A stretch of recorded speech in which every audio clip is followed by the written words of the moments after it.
Delicious. All right. I think we're good now, right? I'm just going to eat Doritos. Just eat Doritos all night. All night. And then when your gut explodes from too much cheese... This isn't real cheese. It's somewhat real cheese. I can't say nacho cheese on the bag if it's not real cheese. They can't? It's false marketing. The FDA? Oh, come on. Come on. Smart food is real cheese, though. We know that. Should I switch the bowls so the smart food is closer to you? Yes, please. So far. Can't quite get there.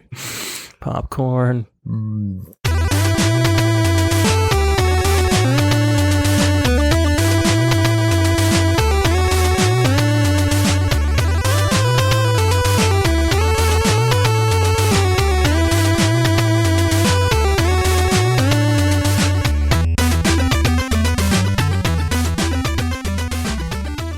Hello and welcome to another episode of Embassy Exclusive. This is a monthly supplemental show for fans of the VG Embassy Game Music Podcast.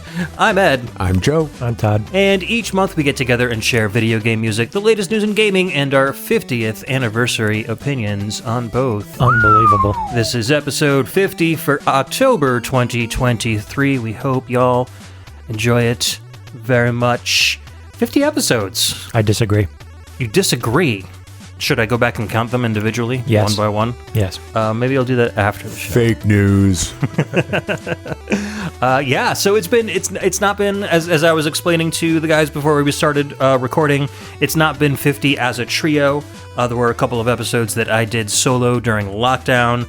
I did one, I think, with just me and Logan when you guys, it was like during another resurgence during the holiday season or something. We weren't comfortable getting together, so Logan and I sat down and did an Embassy exclusive. And then there was one that Joe missed due to illness or prior commitments, I think. Yeah. And so Justin subbed in. But on a whole, 50 episodes, which I think is really super cool. Around the same time that we are climbing towards episode 100 of the VG Embassy, which is equally super cool. I just recorded episode 97, which will be coming out shortly after this show does, and 2 more episodes. And we're going to debut some super cool new stuff. It's going to be a celebratory 100th episode. I'm very, very much looking forward to it. Other than that, though, in other VG Embassy news, Joe and I were celebrating our successful release of Creepypasta FM, which was a lot of fun. We released a lot of bonus content for that, which I was super happy to share with everybody. Yeah, that was a good time. I'm glad we put the time into it. For anyone who hasn't listened to it yet, it's a scripted episode in the style of the podcast Welcome to Night Vale. So I highly recommend it. Yeah, kind of like a radio show meets the X-Files, meets Gravity Falls, that kind of a thing. Yeah. Lots and lots of fun. We had a great time doing it. If you enjoyed it, let us know. And if you have suggestions for future scripted episodes, also let us know. We're always looking to do more audio drama stuff like that. Joe and I both really, really enjoy doing those and doing the voice acting and getting other people to help participate. So we'd like to do more of those in the future and more often as well, not just for Halloween or April Fools or stuff like that. Yeah, if you have thoughts or ideas on the kind of thing you'd like to see or the sort of take on a fictional episode or a scripted episode, let us know. We might start there and get more good ideas and make it happen. Absolutely. Branch it to a spin-off podcast or something. Who knows? Anyways, those are lots of pie-in-the-sky ideas. But we're back after a month of not seeing each other very much. So let's play catch-up. What are you guys up to? What are you playing? What you doing? Well, how are your genital herpes? Oh, you're talking to Todd. I'll just wait my turn then. I just downloaded Super Mario Wonder today. It just came out yesterday, I think. And Yesterday. And it is a solid Super Mario game. It's great. Yeah, I'm loving it. It's exactly what you expect it to be. Fun. It's the kind of game I could play with my kid. It's a Mario game. Nintendo did what we expect them to. So if you dig the Mario games, you're going to like this one too. It's solid first-party Nintendo platforming. Yeah, and I like that they're adding in a little bit of like narrative storytelling in the levels as well, with the flowers that talk to you, those wonder flowers or whatever that you get that change how the level works. I thought a lot of the effects that they put on there were really super cool. Oh yeah. It's like the second or third level. It's not really spoilers. It's the beginning of the game where you get one of those wonder flowers, and then all of the piranha plants start like singing and humming this tune to you, And the flower that talks is like, are they singing? Yeah, they're actually singing. It's just like these little bits of comedy throughout the levels that I think is just adding so much more to the Mario universe. So they did a really good job with that. Anything else on your roster? Still working on Sea of Stars. I was talking to Todd about it on the way over. It's a little linear for my tastes. I was kind of hoping by the point of the game that I'm somewhere between halfway and 2/3, that it would have either opened up more or gotten some variety to it, or I find myself starting to get a little bored. I would have hoped that by now there would have been a really good like crafting system, or a way to like make the mini game more exciting, or at least some variety in the battle, because I literally use the same 2 or 3 attacks over and over and over again, regardless of what the enemy is. Interesting, yeah. I mean, that is like becoming its own genre of RPG, and I don't know if it's like officially been split off or anything, but games like Earthbound, Mother 3, Undertale, they're really very linear, almost like walking simulators with RPG battles built into it. And I think that's kind of what Sea of Stars seems to feel like from what people have described it. That's kind of how it feels. It feels like an old-fashioned Super Nintendo era RPG, and I've got nostalgia for some of the ones from back in that time, but I think nowadays from a new game, I expect a little more variety, a little more, I don't want to say challenge, but a little more, need it to change up a little bit, and it's not doing that. Okay. And I'll probably see it through, but I definitely find myself getting a little bored from time to time. I love that we've talked about this on the past 2 episodes, and all the negatives that you've pointed out about Sea of Stars have been positives for what I like about games. I really do need to start it. I just haven't gotten around to it yet, but I will eventually. Speaking of which, Todd, did you finally finish the game? I did finish the game. Sweet. And I concur with a lot of what Joe is saying. It does get a little stale towards the end of the game. I feel like it probably could have been a little bit shorter. The story could have been a little bit shorter than it was, and it would have held up more, but I found myself getting to the point where I was ready for it to be over as I was getting towards the end of the game. Okay. Towards the end of the game, you do get like additional attacks, like joint attacks between various characters, and I found that the only time that I really used them was if I was in a battle where the powers of their joint attacks would be helpful for it. Other than that, I just use the same attacks over and over. Gotcha. Okay. Like there's elemental aspects of the attacks. You haven't played the game at all, right? No. So if a monster is showing like weakness to a certain element and you attack them with it, it will either stop them from doing a strong attack or damage them more or something like that. Okay. And so That's the only logical. time I would use certain attacks is to clear one of those elemental pieces of its, I guess, defense. Yeah. I don't want to describe too much about what it is with you not having played it yet, but like otherwise it would just be like normal attack, move on. So I get what Joe is talking about here. Yeah, I also had really high hopes for it and have been excited about it for, like 3 years? We were seeing trailers and whatnot for it. Right. I mean, basically ever since I finished The Messenger, I wanted to play this game, from the very first time I saw a trailer for it. And I guess those high expectations haven't been met. Okay. So it's decent. It's not a bad game. It's just not what I was hoping for. Does the writing stay fresh and consistent? Because that's like what I'm really into about The story overall is very Studio good. games. Yeah. Okay. I like the story a lot. Like I said, it does get a little long towards the end, but that may have just been me getting kind of bored, maybe bored of the game overall and just kind of ready to be done with it. But the story was very good overall. I enjoyed it. Okay, that's cool. I mean, like I said, I'll give it a shot eventually, and I'll have my own opinions. I definitely tend to focus on different parts of the game in RPGs than most other people that are hardcore RPG players do. So we'll see what I think. Anything else you're playing? I am playing Horizon Forbidden West. Joe got me sort of started on the Horizon games by basically forcing me to play Zero Dawn. It is very good. It is much, much larger than Zero Dawn, like just in terms of world and scope and stuff like that. I'm about 50 hours into it now and only about 40% of the game complete. So there's a lot there and it throws a lot of stuff at you, but it is very, very good. Cool. Are they available on PC? The first one is, I think, right? That eventually came out on PC? The first one was eventually released. Okay. It was a PS4 exclusive originally. Right. But then that, and I don't think the new ones for anything but PlayStation. Yeah, so I think it's probably still in the exclusive phase, and they'll bring it out eventually. A couple years, yeah. Yeah. I'll give it a whirl at some point. That's cool. What are you playing, Ed? So I had this past week off, and I've used it to play a couple of decent games. Playing more of Renfield, which I was talking about last month. I'm not, like, playing it on Vampire Survivors level of, like, hours per day kind of a thing. But it's great. It's fun. It's good for a quick, like, 15, 20-minute pick up, put down kind of a thing. You have to do certain things, like, 5 times in a row in order to unlock new characters. So that's where it's getting a little on the stale side for me. Like, you have to play and beat a particular level, like, 5 times to unlock the cheerleader, etc., etc. So I've been kind of slogging through that a little bit. It gets a little repetitive, but then you get that new character, and then they have a whole bunch of new moves, and so it freshens things up. So it kind of goes through these ups and downs of, oh, maybe I should stop playing. Oh, wait, new content. I can't wait to play more of this.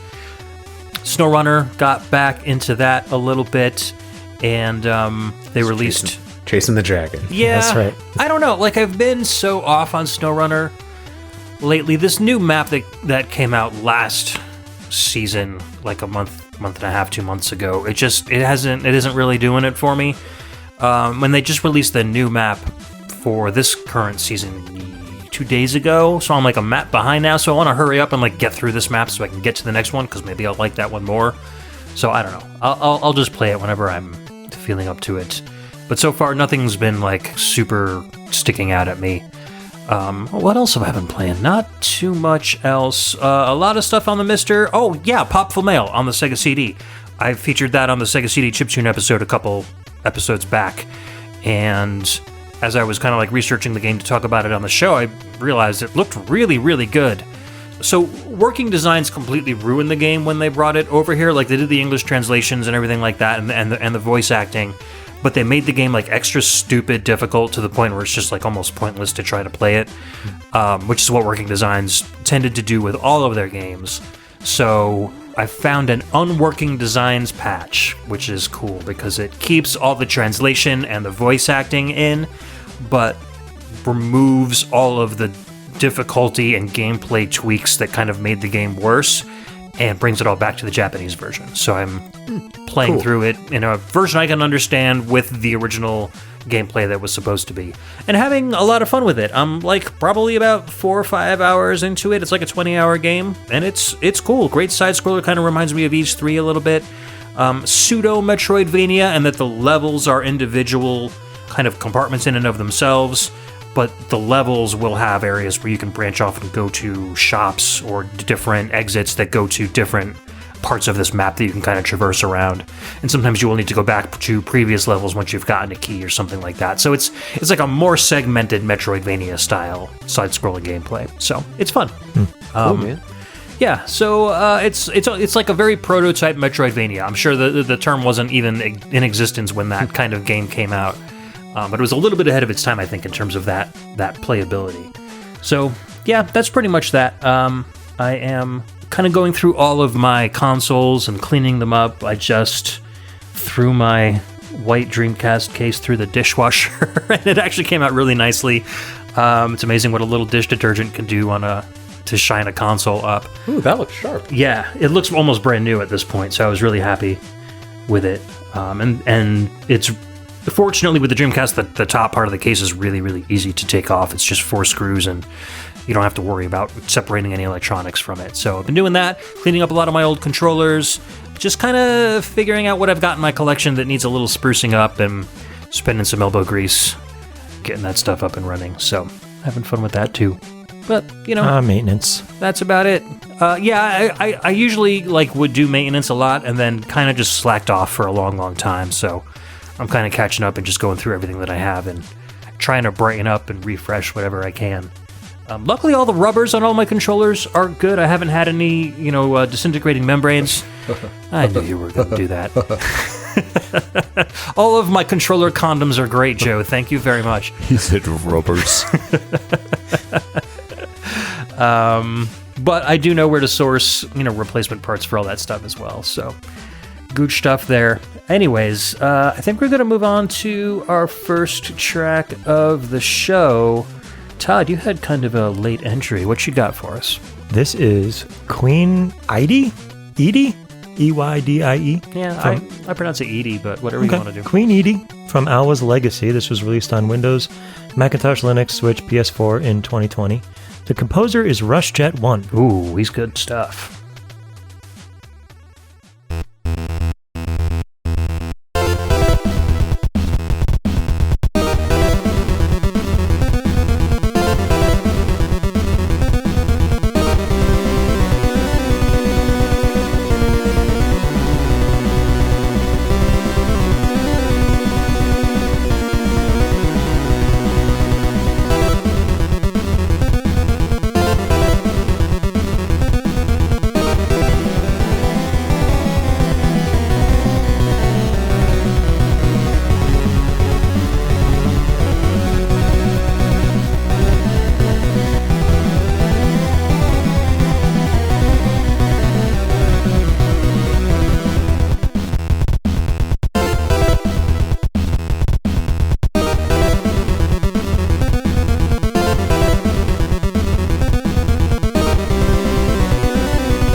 Welcome back. That was Queen Eydie from Alwa's Legacy, released Windows, Mac, Linux, Switch, PS4 in 2020, composer RushJet1, and a game that I have not yet played. I played the first one, but I haven't gotten around to this one yet. I didn't even know this game existed, to be honest with you. Like, I knew of Alwa's Awakening, but I'd never even heard of Legacy before. Yeah, this is the sequel to it, right? I'm right, Joe, right?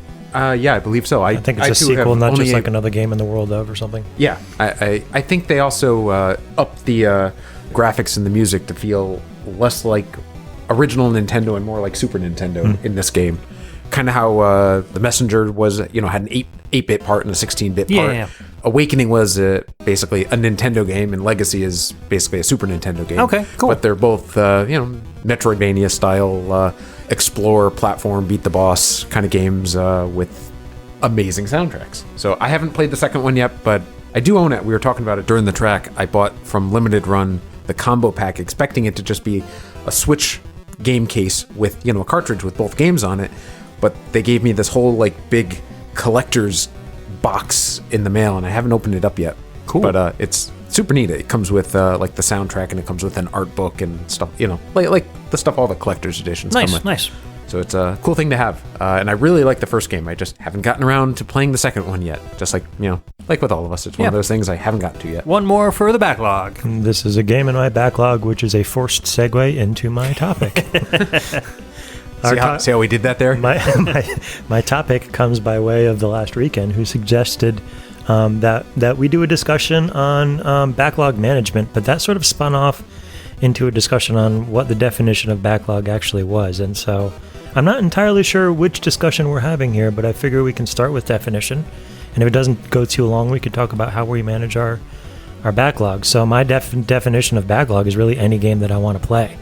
And there is no written backlog in my world. It is just like Alwa's Legacy. I would like to play that game. It is on my backlog. And, perhaps in earlier days when you had physical carts, your backlog could be any of those games that you haven't played or haven't finished or, want to play more or sits on your shelf. You're like, I'll beat you one day. But now in the time of, digital libraries and being able to download an entire console's library in one shot and whatever, I don't know, ownership is kind of fuzzy here. So how do you consider what your backlog actually is? Well, I'll take a shot at it.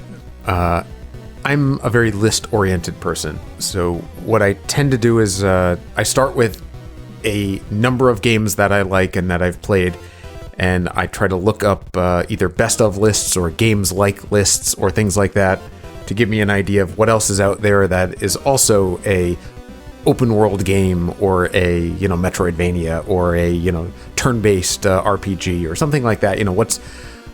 What are the best of, and that creates I'll call it a backlog of games I should have played already at some point in my gaming history.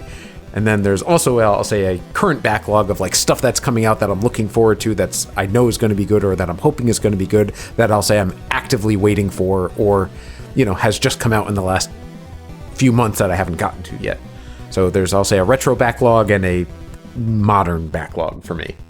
And I do tend to keep written lists of everything because I'm just kind of type A like that. Yeah, that works for a lot of people. I'm just like you, Todd. Like, I'll see a game and I'll be like, oh, yeah, I should probably play that game at some point. But whatever I'm playing now is what I'm playing now. Right. And whenever a game is finished or drops off of my list or I get tired of playing it, then I'm just like, oh, what other game should I pick up? And then I just look around. Whatever game I'm feeling at that moment is the next game that I play. Right. There's no official list out there. Right, and even if I had an official list, and certainly there are games that are on the top of my mental to-do. Right. Like games that I want to play. Games you're looking forward to getting. Looking forward to, more immediately than others that I would consider on my backlog. When I finish a game, as you were just describing, what I play next depends heavily on what I feel like. It might be a retro game. Mm-hmm. I haven't played, a Nintendo game in a while, so I might be like, you know what I need to do? Play a Nintendo game. Yeah. And then I'll look at my games or just decide what I want to play based on that. Or I don't know. It purely depends on the feeling at the time. Yeah, and that's the thing too, is that I've tried lists in the past, and I can't make an objective list. Like, I'll list out a bunch of games that I'm like, I really want to play these games, and then a month later I'll go back to that list and be like, what was I thinking? I don't want to play any of these games. Right. And it's like, the list is useless. Well, my list changes all the time, but I figure if I have it ready and it's sorted by genre, roughly by genre, I could say, all right, like, I just finished a big open world game, I need a palate cleansing, like, simple platformer, and then I go to my list of, like, new platformers that I want to play, or even retro ones, and then I'm not really feeling that. Like, it's a matter of what's going to hit me at any given time. Okay. So I have that. I'll say I don't strictly follow the list, but it's more for organizational purposes, and so that I don't forget about something that like we've talked about, or that we've that I've thought at some point. Oh yeah, that's going to be good. I want to make sure I don't forget about that one. Gotcha. That makes sense. A lot of it is just what I feel like playing at the time, but the list is more to make it so I don't forget about some little random thing someone mentioned to me, or that I read an article about, or something like that. So nothing drops off forever and you just forget about it. I guess and there's something to be said for that. I don't keep, like I said, I don't keep a written list, but I've probably forgotten more games that I want to play than I actually have, in my head. So. Right. But the other thing is that there's never a dearth of games to play. So even if you've forgotten about those games, there's still something else out there that's going to give you for sure a good time. So It's tough. With this many video games, it's like you're never going to be able to play everything you want to play. I don't know, it's almost overwhelming. If I wanted to sit down and write a list of every video game that I wanted to play, I think I would never play another game again, because I'd still be writing down a list. Yeah. So where does it end then, right? If you're trying to have like a manageable list that you would call a backlog, where do you cut it off on games that you want to play within the next 6 months, or games that you want to play in the next 2 or 3 games that you want to play? Or speaking of cutting it off, so there was cutting it off, next topic is no, there was some gasps and clutching of pearls in the Discord when we started talking about whether your backlog includes games that you have not purchased. Right. And so you say your personal backlog is comprised of games that you have not bought yet. Not necessarily. Right. And Both. Other people were like, my backlog is only games that I have in my collection that I purchased that I must play before I go and buy new games. And so I think there were some folks who were like, oh, this would be way too overwhelming if my backlog included games that I did not I get yet that. purchase. It is. So I don't know, what's your take on that, Joe? Because you were the one that hasn't weighed in on that conversation on Discord. Oh, I have to include things that I don't currently own, because I like, when it comes to obscure older retro games, I'm just gonna download a ROM of it and see if it's a thing that I like before. And certainly the expensive ones anyway. Yeah, exactly. And I don't own lots of Super Nintendo game, random obscure Super Nintendo RPGs or things, for example, that are on my list that I would love to play and get to and probably enjoy. And then if it turns out that I really, really like it, then yeah, maybe I will track down a cart later on. And I do that all the time too. I'm a big believer of the illegal practice of try before you buy. Oh yeah, me too. Same here.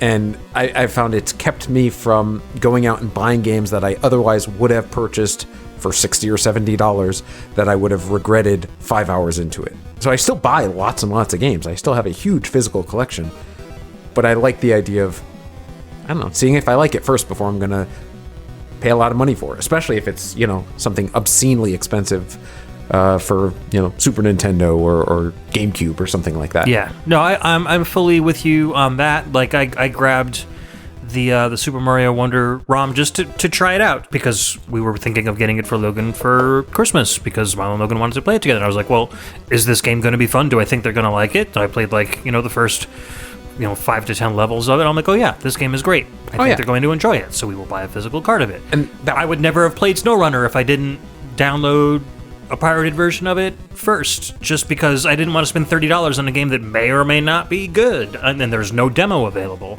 So I played, once I got like 100 hours in the game, I'm like, I should probably buy a copy of this. And then I had to figure out how to convert my 100-hour save file from the, yo-ho-ho version into one that I can import into Steam and up into the cloud, and I finally figured it out. But it felt better. I didn't have that guilt of saying, oh, I got this game and didn't pay for it. Now I'm fully enjoying it, and I can fully take advantage of all the things that are coming out online for it. So yeah, I don't want it to seem like I'm just downloading and pirating just for the sake of being, an evil copyright abuser or anything like that. Like I genuinely do go and buy the games that I really, really enjoy. Same here, and like Mario Wonder is a perfect example. I downloaded it, and I'm gonna have fun with it, but I will 100% buy a physical copy of that at some point. Agreed. Cool. Now that we've got that out of the way and we've absolved ourselves of all of our sins, anything else you want to touch on, Todd, before we move on to Joe's topic? No, I guess in the end, just like a lot of these discussions that we have, it is up to the individual. Yeah. Like I'm not going to. I wasn't expecting us to hit on to say definitive this backlog is what concept, backlog means. Yeah, no, of course not. And Phantom Meyer just thinks he doesn't have a backlog because he doesn't have anything written down, or he doesn't own any games that he hasn't played or beaten. That's fine. If that's his definition of backlog, that's fine. That's certainly not mine. Right. I mean, there's always going to be a couple of games that you're looking forward to. Like, as soon as the Contra Operation Galuda trailer came up and the Phantom Meyer saw it, he's like, I want to play that really badly. And I'm like, well, guess what, Dan? That's on your backlog now. That's on your backlog now. Yeah, exactly. Joe, you didn't weigh in at all on your backlog management when you finish a game. Oh, yeah, you did. Never mind. Moving on. Check things off the list. Check things off the list. You decide what you want to do. Yep. Throws the game in the fireplace, watches it burn. Nobody else can have it. Right. That's Tomorrow Corporation method. Only with Little Inferno. Ooh, and that was just point. To be meta about it. Yes, and then you get coins from that, which you can buy other games anyway. All right, so let's move on to Joe's song. What do you have for us today? My track is the Scrybe of the Dead from Inscryption, released originally in 2021 and onwards for basically everything. This was composed by Jonah Senzel.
And we're back. That was The Scrybe of the Dead from Inscryption, released originally in 2021, composed by Jonah Senzel.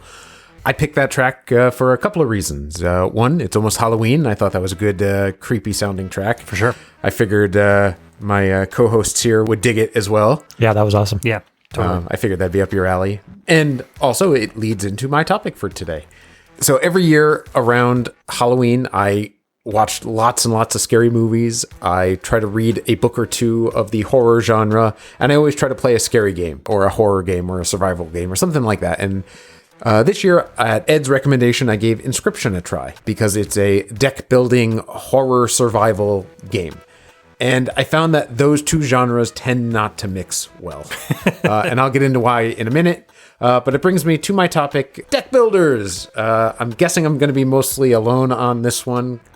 I'm guessing Ed and Todd won't have a whole lot to say, so I'll just take control of things here. I really dig strategy games, and I also really dig card collecting and deck building games, both in the real world and in video games. Like I mentioned on the mobile games topic a couple of months ago, or was that last month? I'm playing Marvel Snap, and that is a lot of fun. I'm still doing that. It has good things about it, and it has annoying things about it. But I still play that from time to time when I'm, like waiting for my kid to get out of, dance practice or something like that. And I just have 10 minutes to kill. I played Inscryption for a while. My question is, people, what do you like about deck builders and what don't you like about deck builders? If you're into it and have ever even played one at all. For me, the things that I really enjoy are a good variety of cards to get and a little bit of safety built into the game. The thing I didn't like about Inscryption is what makes it essentially a horror game or like a spooky game. You're always one move or one card away from death. There's very little margin for error. And frankly, I found it to be stressful. Almost in the same way as when I played Dying Light, which is a huge open world zombie game. And that game's terrifying. If anyone's ever played that, I love big open world games, and I like zombies. I thought I was going to love that one, and I started playing it, and it just stressed me out. Just too much. It just stressed me out because, you'd look over your shoulder, and there'd be something there ready to claw you apart. Yeah. This game kind of made me feel that way too. It's a turn-based card game, so not obviously in a, you look behind you and you're about to get killed by something, but it's more you're always 1 point, 1 hit point, 1 attack point away from death in this game. And that made it kind of stressful and less fun for me. I also didn't think you got enough cards. Maybe I didn't get far enough into it where you would get more. The other thing I didn't like about it is that they never explain anything on the cards. There's all sorts of extra symbols and things that you have to learn about as you go. Yeah. And a lot of it I did, but I got super mad because I was playing pretty well, and I eventually lost at a boss fight, and they let me build my own card in order to regenerate. And it said, do you want to add a point to this or a point to that? But I had no idea what the things were or what they did, or even if I wanted a high number or a low number for this. And I ended up making a card that was totally mediocre, and it was saved and in my deck going forward forever. Because I didn't want to erase the whole thing altogether and start completely from scratch again, because I had made good progress. But I essentially had a worthless card that if I had known what the numbers meant and what the abilities for it meant, I could have made a really good card that would have made the game a lot more fun. And that could have been explained at the time, just when you add a shield, does that mean is that your hit points? Does that mean that your attacks do less damage? Does that mean your attacks do more damage? Does that mean you could break through enemy armor? What does it mean? And the game never tells you. You just sort of figure it out as you go. And maybe for a horror themed game, that's good. And maybe the stress factor of always being just about to lose is good for a horror themed game. But for me, that doesn't work for deck builders. That's fair. I want to have fun. I want to take my time. I want to think. I want there to be some luck involved, but not too much. So the things that I find that make for a really good deck builder are, well, I'll give a couple examples of ones I've really enjoyed. I played Cardpocalypse a couple of years ago, and that was fantastic. It was a cheesy, like, story about this kid who's, like, playing in the schoolyard, and he has to take on all of his buddies in card battles to, to figure out, like, where the story is going. Oh, yeah. I've heard of that. But I had a lot of fun with that one because there was, I'll say, just the right amount of cards to get. You built your deck in a very satisfying way, and it increased in difficulty at just the right level. Another one I really enjoyed was the classic Slay the Spire, which I think everyone has probably played at some point, except for you two. But that's, I'll say, the game everyone knows in that genre. I played another one recently called Monster Train, which I liked, but I basically found it to be a knockoff of Slay the Spire. And I'm playing Marvel Snap, and that's really good too, except that I think there's too many cards in Marvel Snap. There's literally hundreds of them, and they're releasing more every day. So it kind of gets overwhelming. But I guess that's the whole point, is that they want you to have to continuously change your strategy as you go. But I like the basic battle system and, like how the game works. So that has me coming back for more. And every now and then I'll switch a card out of my deck because I think I can, like, play, like, just a little bit better with this one card instead of that other card. But I like that there's a lot of... A game only takes 5 or 10 minutes. Not even. It takes 5 minutes, and then you move on. And whether you win or you lose, you can make changes to your deck based on that. And so I like replayability. I like not having to make a huge commitment. And I like, if I mess something up, I don't have to start all the way over. It doesn't mean my entire deck is worthless. It just means I can, like, change up my cards a little bit. Cool. And so I really like, I'll say, messing with my deck, coming up with a strategy, and then changing it all the time. So Marvel Snap is a great game. Slay the Spire is a great game. I loved Cardpocalypse. But while I appreciate the recommendation, Ed, Inscryption didn't do it for me. I don't think horror-themed card games are going to be for me. That's fine. Like I said, I haven't played it myself, but the Dyad is a huge fan of it. And you were mentioning something about that genre at one point or another, we had watched a video or a trailer of it, and you were really interested in it. So. And it held my attention for a while, and I got into it, but then I found I was always, like, one hit point away from death, basically the entire time. Not to spoil it too much, but it does grow beyond that card game eventually. Like, the card game isn't the entire focus of the game. So there's... If you're interested in going back to it, there's more content to explore in that game. Oh, okay. Maybe I beat a couple of bosses, and maybe I'll have to give it another shot. Or maybe, next Halloween I'll be looking for a game and I'll come back to it. Or, just look up, like, a game facts or something. Find out what the cards actually mean. I don't know if, you're supposed to know that stuff or not at the beginning, but reading a little up on how the card game works might just help you play a little bit better. I definitely could have done that. I wanted to go into it blind, and I did, and I bet if I had done a little research ahead of time, that would have made it make more sense, and I probably would have had more fun with it. I'm sure you probably expected some sort of a tutorial when you went into it. Yeah, and usually they do give you that kind of stuff, especially like the mobile games like Marvel Snap, I'm sure has a huge hand-holdy kind of a thing. Oh, yeah. They make it idiot-proof. But it only takes less than 5 minutes to learn. And once you learn it, then they just say, okay, there you go. And now collect cards that'll do a million different things. Right. And it's almost, like I said, a little too much with Snap, but I like the variety and I like what they let you do in the game. Gotcha. There's a lot of room for trial and error. And with Inscryption, there is zero room for trial and error. Cool. So I think that's a big thing for me. Yeah, so lesson learned, I guess. Todd, do you have anything to add to this? I know... I don't think I've met a deck builder that I've liked. Yeah, same here. Like, even in the early days where it was like that SNK card fighter game on the Neo Geo Pocket Color, which was my first introduction to like a deck builder game, I was like, what is this? I can't play this. I went into Inscryption completely blind on the recommendation of the Dyad and the internet at large. I don't think I would have if I knew it was a deck builder. Yeah. I kind of bounced right off. I tried. I did get through a couple of the bosses. I think once or twice I managed to beat the second boss. But at that time I was so worn on the game. I was just like, I'm not going to make it any further than this. And that's the thing. It's like, it looks so damn cool. Yeah. I mean, the atmosphere is amazing. It was free on the Epic Game Store, so I do have it. I can play it whenever I want. Yeah. I didn't have to pay for it. And it's like... But it's like I keep getting these descriptions from people, and it's like, oh, it doesn't sound like something I'd enjoy. But it sounds like something I'd enjoy watching somebody play well. Maybe, so. Maybe that. Maybe I should try to find some Twitch streams, somebody playing it well or something like that. Or something. I mean, like I said, the atmosphere was amazing. The soundtrack, this track we just listened to, really awesome. Yeah. But I just can't. I just can't. No, and this has been true of any deck card-based video game or even game that I've played pretty much ever.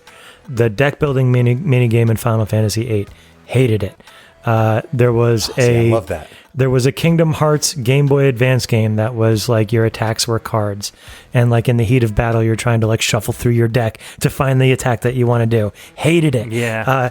Magic the Gathering. Hated it. Like it just goes like all the way back. I just can't find. I forgot all about Triple Triad. That was a great game. No, it wasn't. I worked really hard to collect all the best cards in that. Especially in like in video game form, where it's like, you know, two people fighting against each other with cards. I'm like, why can't I just play a game where they're actually fighting against each other? Right? Like, yeah, these cards are just a roadblock to the action that I actually want to occur in the game. Right.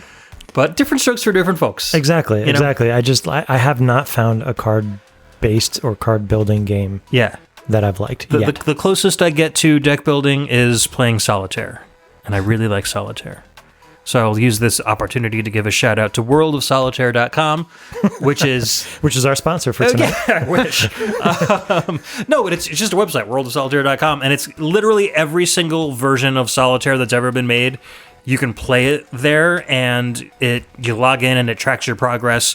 There are videos that show you how to play every single game, and then you can earn levels by winning games and unlock like new artwork and stuff. So like lunch breaks at work or home when I'm bored or something, I'll just jump on World of Solitaire and I'll play a couple rounds and learn how to play some new Solitaire games, which is fun because when you like get really good at it, you can take your own deck at home and make your own Solitaire game. So I know it's not technically deck building, but it's just something that I've kind of like found that I've been really interested in. I don't know if it's still under development, but there was a Python-based Solitaire game called Pysol, Pysol. Oh, interesting. Which had like, I don't even know how many, but just like dozens and dozens and dozens of different kinds of Solitaire games. World of Solitaire's got like over 100 different versions of Solitaire. It's absurd how many there are. And then there's like, you get the regular Klondike, which is the Solitaire that mostly everybody knows, but then you can expand it to like Klondike with 2 decks, Klondike with 3 decks. So it gets absurd how many cards you can start playing with. But so my favorite is the triple card deck Klondike at this point. Takes about 20 minutes to run a full game. Anyways, getting back on topic, we've got some comments from our patrons, and they would like to say things about deck building themselves. Ty, do you want to start off with the last weekend? Yep, last weekend says, a good variety of cards. The freedom of creating your own deck without following too many based guidelines. To put this in Magic terms, not having to only be stuck using 2 color types for the same decks and being able to freely use cards you like. Not having a pay-to-win system, some kind of way to play other people instead of just the computer. Give Marvel Snap a try. That's that exactly. I think you would probably dig it last weekend. The thing that keeps me going with it is the not having a pay-to-win system, because otherwise you would... That would have turned me off immediately. Yeah, I think people are just really quick to call those kind of games out now, and people just stop playing as soon as they hear that, and it just becomes a bunch of people seeing who can spend the most money on it. I mean, I think pay to win is going to be bad. It doesn't even have to be a card game. It wasn't good to begin for with. any kind of game. Yeah. The Dyad writes, I generally enjoy these games a lot. I think one of the biggest turnoffs for me is a poor difficulty curve. That's fair. I hold out Slay the Spire, as the gold standard of the genre. It does a great job of slowly ramping up and introducing tiers of difficulty modifiers. Compare that with something like Wild Frost, where I can't seem to make it through. I don't know that one, but I'm with you on the difficulty curve is huge. If it gets too hard too fast or doesn't get hard enough, it's just not fun. Gotcha. Interesting. Ryan Steele says, I have no idea what the context of this question is, thus I will state my opinion regardless. Okay, Ryan. All right, Farmer Steele. A good Magic deck should include card draw, synergy, mono ramp, removal, and a win con. I think that's win condition. I honestly prefer monocolored decks as they tend to have less issues with mana starving. My favorite deck is Min, Wily Illusionist for the Commander format. She is a draw-focused commander with potential combos involving sacrificing illusions to play bigger permanent spells for free based on their power levels.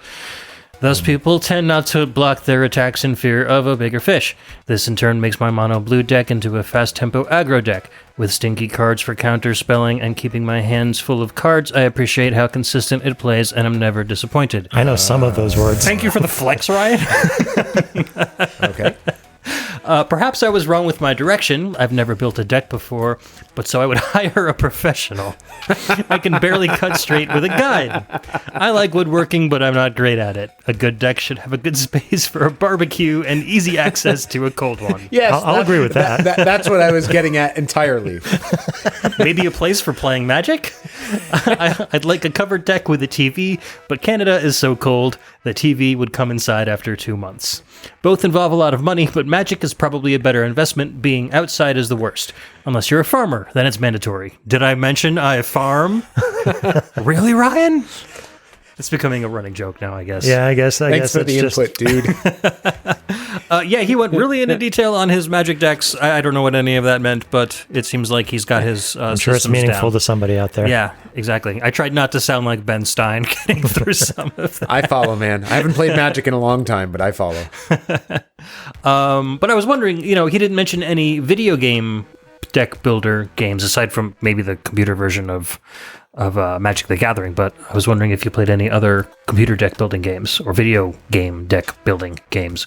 Ryan, let us know on the Discord. That'd be fun to talk about, too. All right, so thank you guys for your responses to that. Let's move on to our last topic of the day and the last song of the night, which is mine. Not technically VGM, but that will make sense once we get to my topic. This is No You Not and No You Didn't from The Best Music, released in 2010. This is composed by George and Jonathan.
That was No You Not and No You Didn't from The Best Music, an album released in 2010 composed by George and Jonathan, a.k.a. George Michael Brower and Jonathan Baken.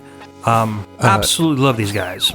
Todd, apparently Ryan Steele isn't the only person who needs reminded that this is a podcast about video games and video game music. I do enjoy a good chiptune now and again, my friend. And well, that's the thing. I mean, this is a fantastic album. Like, it came out 23 or 13 years ago, and I've been listening to it probably since around the time it came out.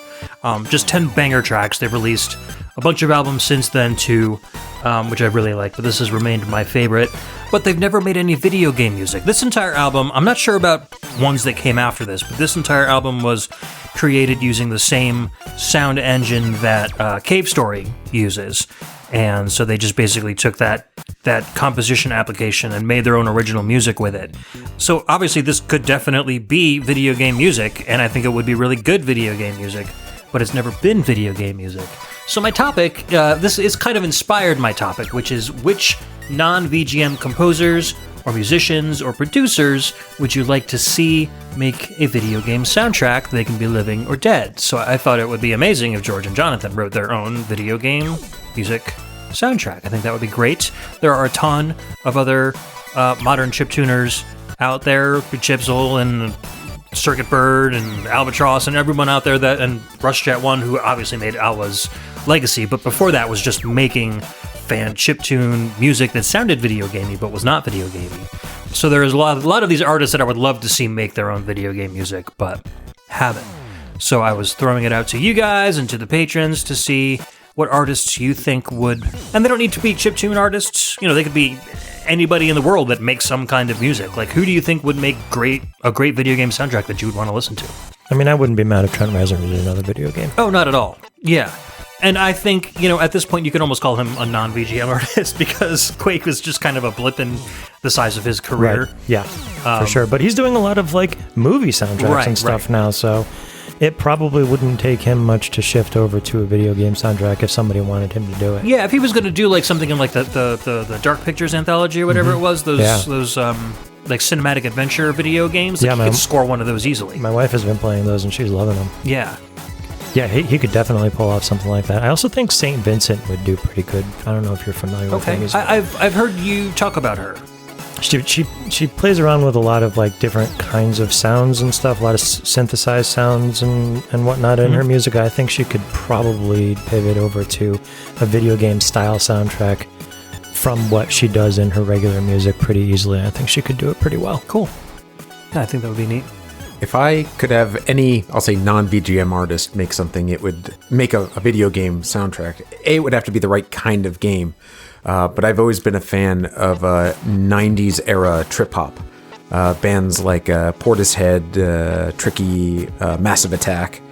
Mm-hmm. Massive Attack would make an amazing video game. I feel like if it were the right kind of game with, something like their album, like Protection, like if that was the soundtrack to a video game, I feel it'd be atmospheric, but it'd be really, really solid. Yeah. I don't even know if they still perform anymore. Probably not. Massive Attack is still around. Do they? Oh, okay. Yeah. I don't know if Portishead still makes music or not. But yeah, I love their stuff from the early and late 90s and early 2000s, and that would be my pick. Yeah. I was listening to some early Fatboy Slim earlier today just because I was kind of going through my CD collection and trying to figure out if there were any additional ones besides the chiptuners that I just mentioned. And the old Fatboy Slim, You've Come a Long Way, Baby, his first couple albums sound so much like Hideki Naganuma. It's not they're almost indistinguishable from each other. So it'd be fun to see somebody like him make a video game soundtrack, classic Fatboy Slim, because now he's kind of more poppy, there's a lot more vocals. But back then it was just a lot of hip hop beats with guitars over it and rap samples and stuff. So I thought that would be really cool. Seeing him do something like a skating game or something like that. That would be neat, yeah. Oh, speaking of skating games, I totally forgot to mention at the top of the show, but I've been playing the Tony Hawk Pro Skater 1 and 2 remake came out, and those were huge nostalgic games from my youth. Oh, yeah. So I've been just playing the first couple stages of the first Tony Hawk, because you have to beat the first one to get into the second one, I think. But great game, plays just like the original, brought back a lot of old memories, so I haven't played a skating game since Skate or Die. Yeah, seriously, I played Tony Hawk 1 and 2, and I think that was it. So I think I tried 3 and kind of fell off it. But anyways, getting sidetracked. I believe the term is ute. As a ute. As yes, a ute. A skating ute. Not to confuse it with the Eastern European cars. Anyways, yeah, so I thought that, so Trent Reznor, St. Vincent, Fatboy Slim, whatever you talked about. Trip hoppers. Whatever Joe said. I completely forgot. Whatever unimportant thing Joe said. My brain is so fried right now. Come on, it wasn't that bad. What about any movie soundtrack? I think Danny Elfman would probably be able to pull off a good video game soundtrack. He's quirky enough. If it were like a spooky horror game, I think he'd be able to do it. Like the horror segments of A Hat in Time. Yeah, okay, yeah, that would be really cool. Or just something that had a lot of different atmospheres or levels, or like A Hat in Time, where there's a spooky level and there's a town level and a beach level and a fire level and an ice level, right? But then there's a slow murder level, and a spooky train level. So yeah, that would be cool. Yeah, we got some feedback from our listeners as well. Let's start off with Ryan Steele. Good luck, Todd. I knew you were going to do that. Tomas Jalapeno. Jalapeno? Yeah. Keyboardist and composer for Nightwish could make some really good symphonic music for an epic fantasy video game. Either him or Arjun Anthony Lucasen he's just screwing with me now. Of Iron. Arion? I don't know. Both make some really good long-form symphonic or progressive music that I could see them really excel in a AAA game, provided they were given the creative freedom to do so.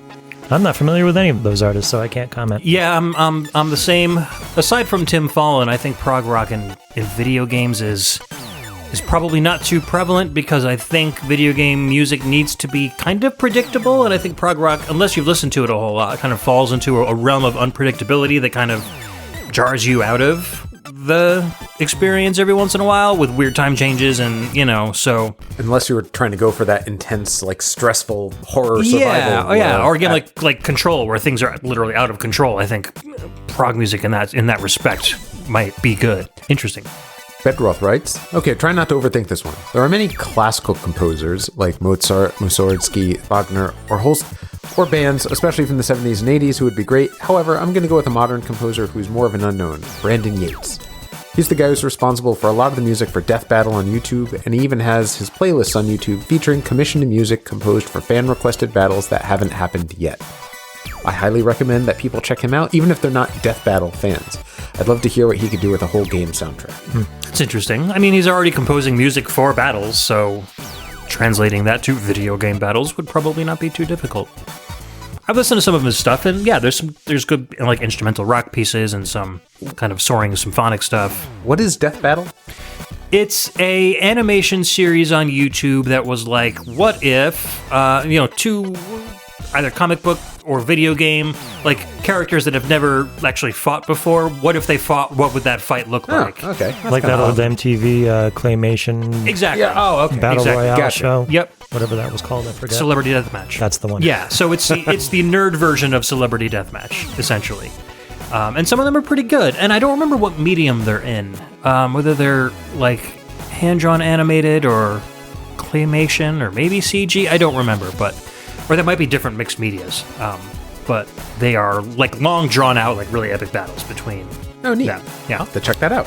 So Utopian Nemo says the answer is Joy Electric, and the answer comes somewhat in reverse. That's such a Nemo answer. Joy Electric was a synth band that was just really one dude, Ronnie Martin. He mostly used a Moog to make electronic music way after the Moog was cool, and way before it was cool again. Pre-retro, post-cool. The Joy Electric sound kind of combines the early feel of 1900s fairy tale treatments, The Wizard of Oz, Campfire Ghost Stories, Care Bears, and that classic Sega Master System wistfulness.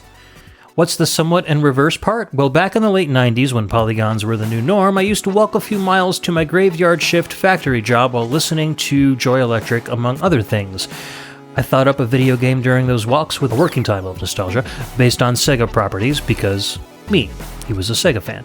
The game started out with Master System-esque graphics, and as you'd get power-ups or items, the levels would change back and forth through console and even arcade graphical generations on the fly. It was kind of a Mario-style game in terms of level design, so you'd actually want to go back and forth between the various 3D and 2D modes to find paths or objects you couldn't see or reach in the other modes. I think that kind of thing has been done since. Joy Electric's wistful nostalgia, accompanied by the then current gen largely abandoning pixel-based 2D gaming, inspired this idea. I've seen some games touch on certain elements of my idea, such as Fez, Heavy Burger, and the Evoland RPG series, but no one's really gotten close, and I think it'd be a fantastic idea to explore. That would be fun. Yeah. I would play a game like that. Yeah, to really kind of play on the concepts of what those... And Evoland was actually one of the games I was thinking of while I was reading that testimonial. But again, in terms of having it be more of an action game instead of an RPG, and using those changes of perspective to either get in areas you couldn't before, or just use techniques that were not available during those generation consoles iterations because of technology limitations, like that would be kind of cool. I think that would be fun.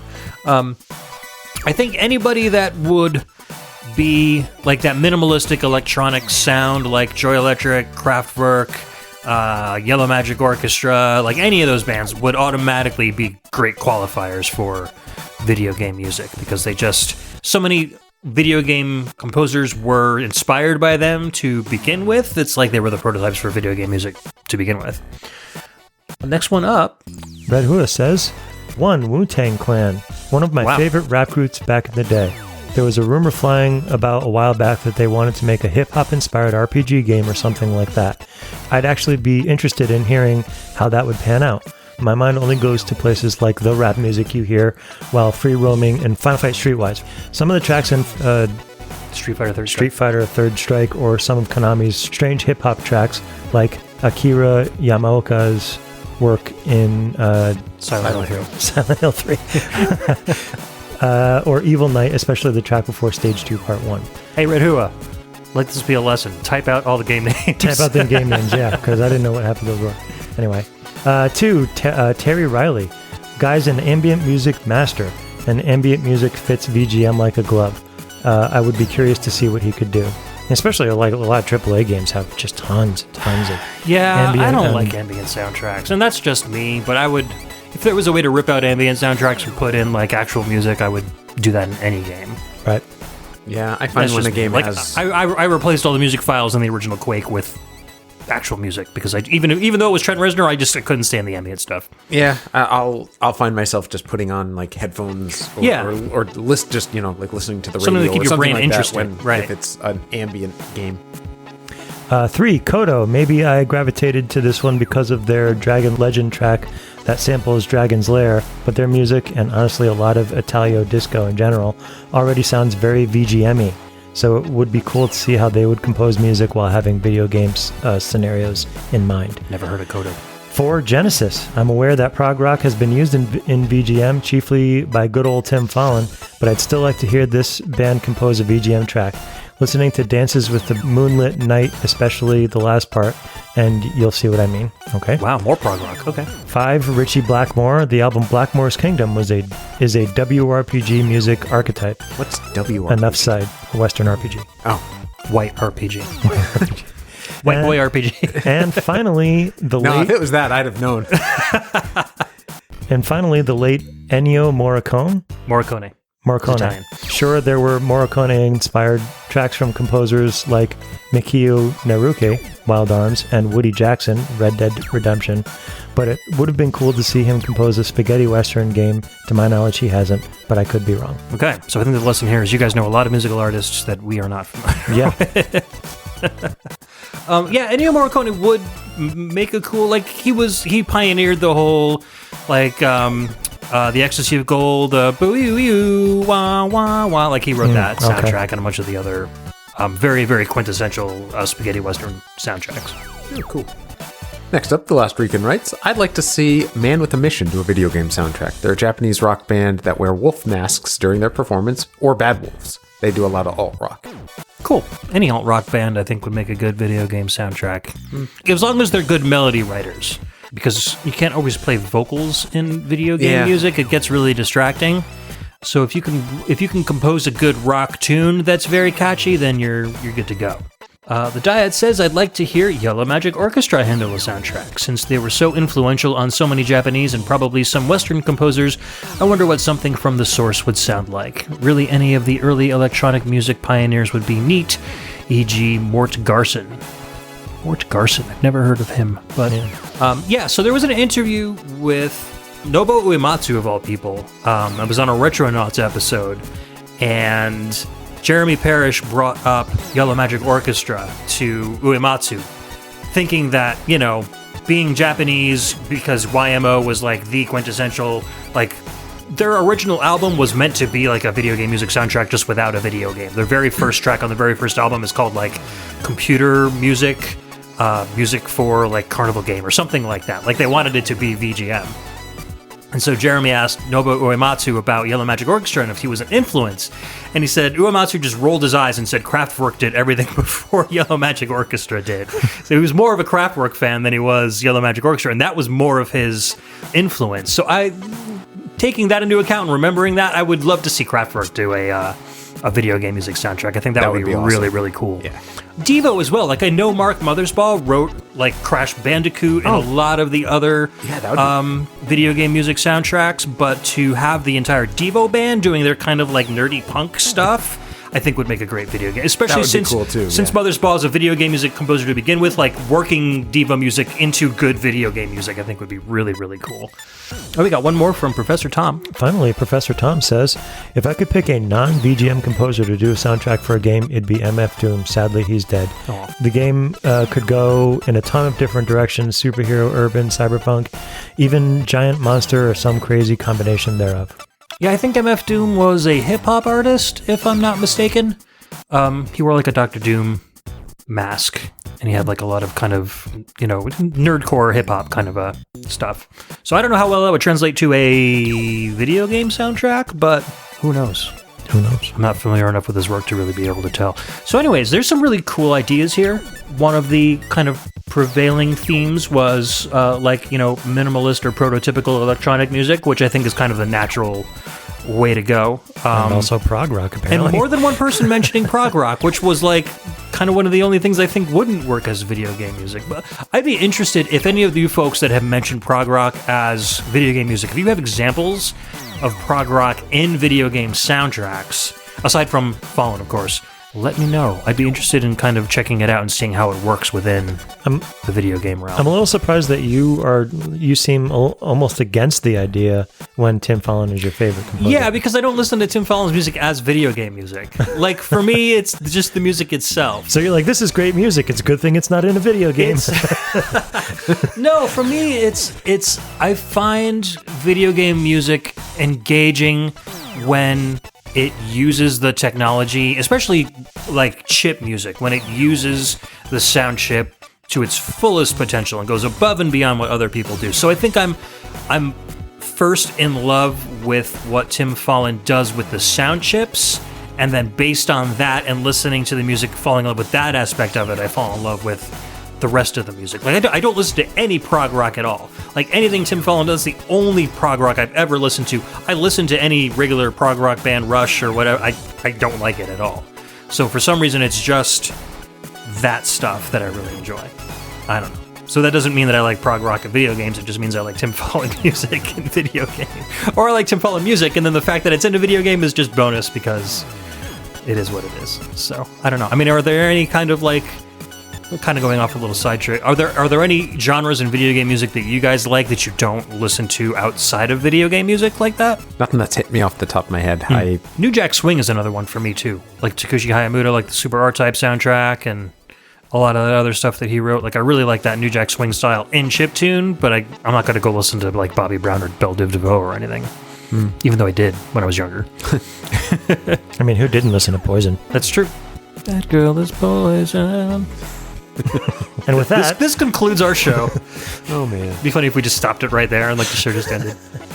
I mean, we still can. You can cut it off. No, I have to thank all my patrons, and I have to thank Jason Letourneau for the podcast theme song first.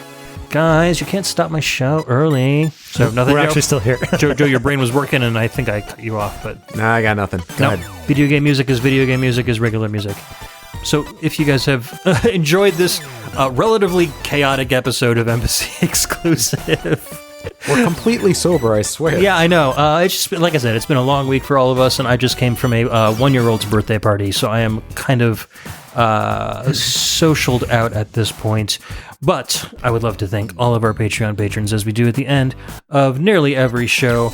At our tourist level, Cameron Childs and the Phantomire, our VG Emissaries periodical, aka Alan, Chris Murray, Chris Myers, Gannon11, Keyglyph, Kyle Kroll, The Dyad, The Last Rican, and Professor Tom, our audio attaché members Cameron Worma, Carlos, Scott McElhone, and our special agent. I guess he deserves to troll us because he's the highest tier patron we have, Ryan Steele. Thank you for building your magic decks and your back decks for us, as long as you leave room for barbecue for all of us. And making food for us. When we come up to Canada, when we flee whoever wins the next election. Anyways, good night, everyone. In a couple weeks, we will be releasing our next episode of the VG Embassy, which is already recorded. I did mention it a couple episodes back, but it got delayed. We've got a great episode coming up with Logan, where he basically tells us all about the music and the lore of Undertale alternate universes. It may sound weird, but it's actually a really engaging and really good show. He was a fantastic co-host, so keep an eye out for that in a couple weeks. Until then, stay cool. Keep listening to Awesome VGM. Bye, everyone. Bye. I think awards for video game excellence, or excellence in video game music composing, should be called VGMEs. Oh my god, that is perfect. Okay, I'll start reaching out to all of my contacts in Hollywood. There you go. Good night, everyone.